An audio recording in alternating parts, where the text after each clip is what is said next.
Hello everyone. In this video I'm going to be turning a branch of Texas ash, and what we're going to do is we're going to compare what happens when you turn the bark at the bottom of the bowl and when you turn the pith at the bottom of the bowl. So we're going to have two different looks here. In this first one here I have the bark towards the bottom of the bowl, and what that'll give you is like a regular looking bowl, regular bowl shape. And then when we do the other half of the branch, we'll have the pith towards the bottom of the bowl, and that's going to give us a natural edge on the top. So we'll see what the differences are. This is a twice turn project, so both of the beginning of the turnings here you'll see are wet turnings. I dry them for a couple of months, and then we'll compare them at the end and see what they look like. Thanks again for watching.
Okay, so I've got the first blank hollowed out and got it bagged up, and then this is the second blank here.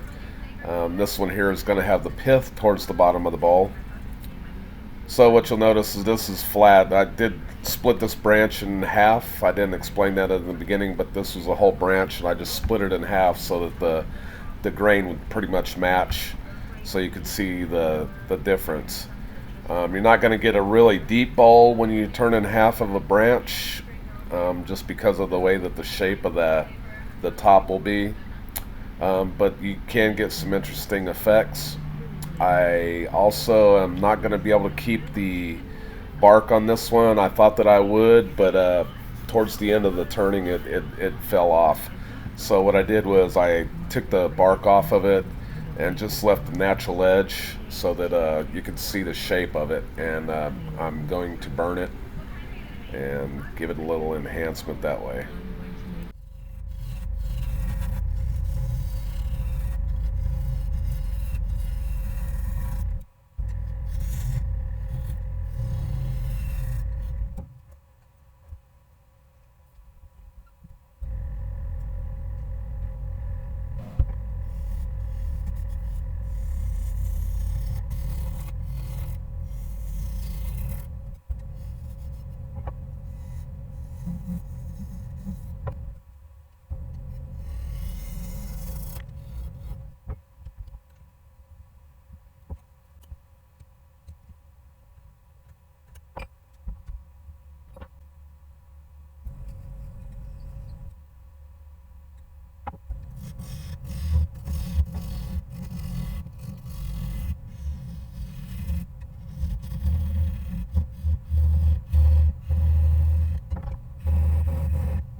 So this is the first one out of the bag.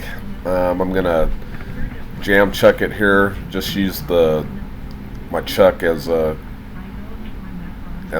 drive on the inside of the bowl, because it doesn't matter. I'm gonna clean it up later anyway. And I'm just gonna true the tenon on the bottom so that I can make sure that I have it turning true and that it doesn't get out of balance in any way. I'm also going to turn off the cambium layer here. I left a little bit on when I put it in the bag, and I'll take care of that before I get it sanded.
Alright, so I've got the outside sanded and sealed, and here we're going to turn the inside.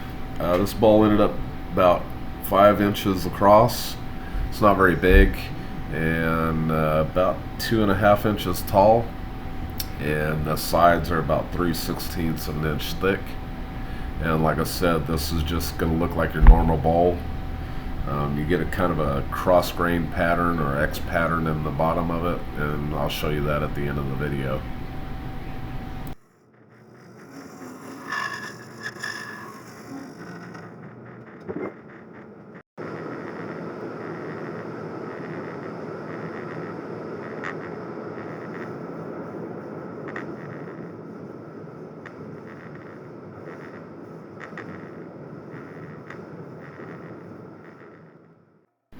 Alright, so we're going to do some sanding sealer, abrasive paste, and then put some wax finish on it. The wax finish is a little carnauba mix. It doesn't stay as shiny as that all the time, but it does offer a little bit of protection for it. And then we're going to turn off the bottom, and we'll get started on the next one.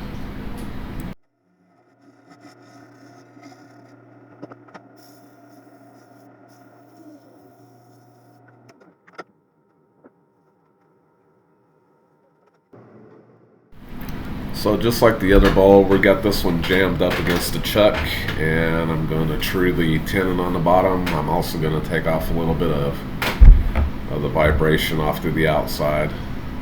It just helps because it's easier for me to cut this way than it is to cut with the bottom towards the headstock. So I just try to clean it up as much as I can this way, and then I do mostly pull cuts and shear cuts when I have it turned around on the tenon.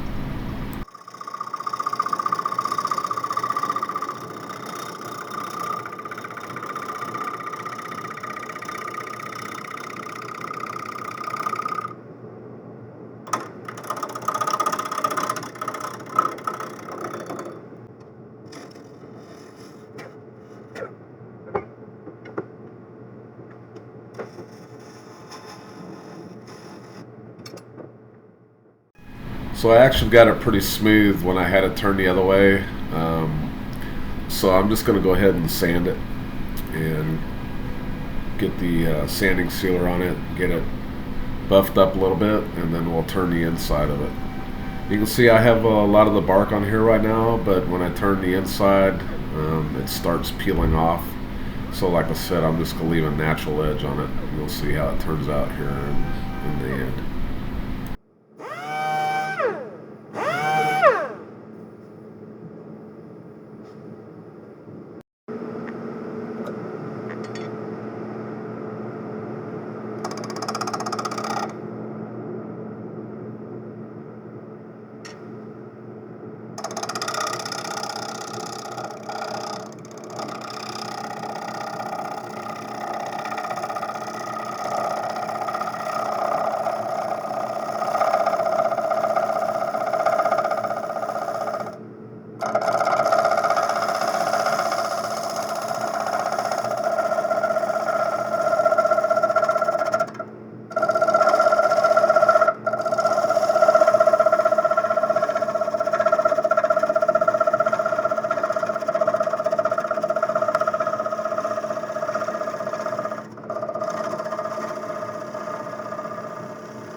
So here I've chiseled off most of the bark, and what we're looking at here is there's some worm tracks right underneath the bark layer, which just adds to the beauty of the natural edge. When I burn it, they'll show up as little white tracks in there. It just makes it look really nice. So I'll finish getting all the loose stuff off, and then we'll get the inside finished up, and then we'll look at the bowls here in a little bit.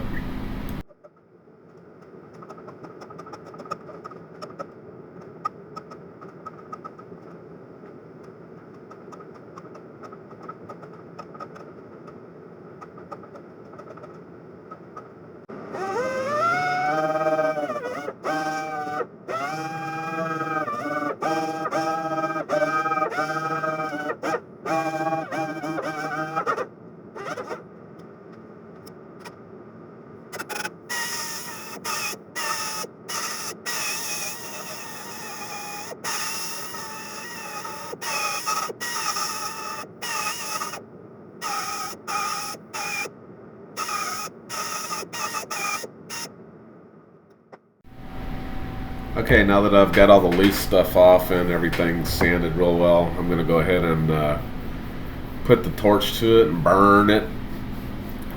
Give it a nice little outside edge, little embellishment. And then I'll go ahead and sand where the char is on the inside and the outside of the bowl before I put sanding sealer on here.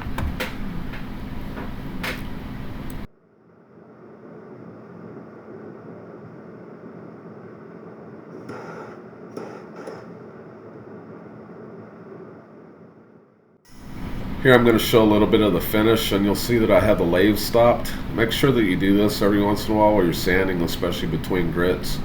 That way you can check and make sure that you don't have any tool marks, and if you do, then you need to go back until you can get with the grit that'll get the tool marks out, and then continue on sanding. And especially with pieces like this where they have a lot of airspace, you'll find that your sander is going to bounce a little bit, and when it does, it's going to miss some spots. So it's best just to go double check, take the time.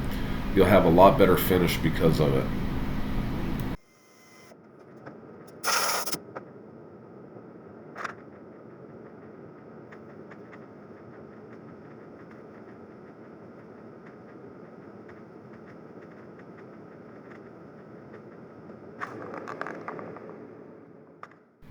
Alright, here we're going to, I'm wiping off the abrasive paste, then I'm going to put some sheen on here and then turn the bottom off. And you'll notice that when I do the abrasive paste and the sheen, I use a foam abrasive pad and use the back side of it to hold up against the turning airspace. That helps protect my fingers. And also it helps give a better finish, just because the paper towel is not bouncing back and forth off of it like it would with my fingers. So here I'm just going to flatten off the bottom, like I said, get the bottom trued up, and then I'll take it and sand it and put some finish on it off of the lathe. And then here in a second I'll show you both of the bowls.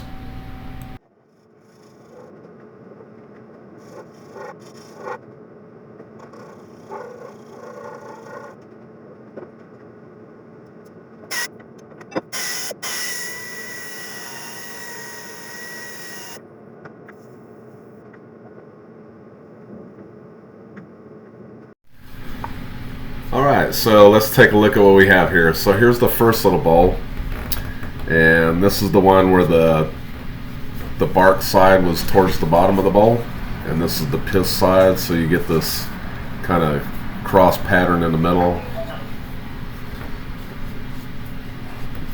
And this side didn't have any worm tracks on it, so you don't see anything, just looks like a normal bowl. Like I said, this is Texas ash, bottom of it. And then here's the other half of the branch, and this one here is where the pith side was towards the bottom. So you get the natural edge. Here you see the worm tracks in here just went through the burn. And then there was also some worm tracks here inside the bottom of it. So, like I said, you don't get much of a bowl with this, but you do get a natural edge vessel. So here we have it. This is a branch. Two totally different looks, just depending on the way that you orient it in your lathe. I want to say that I appreciate you watching the video, and I hope to see you next time.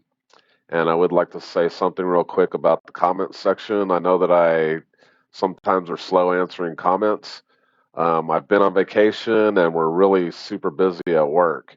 And I also have another job that I take care of online. So if I don't get to your comment right away, just have patience and I'll get to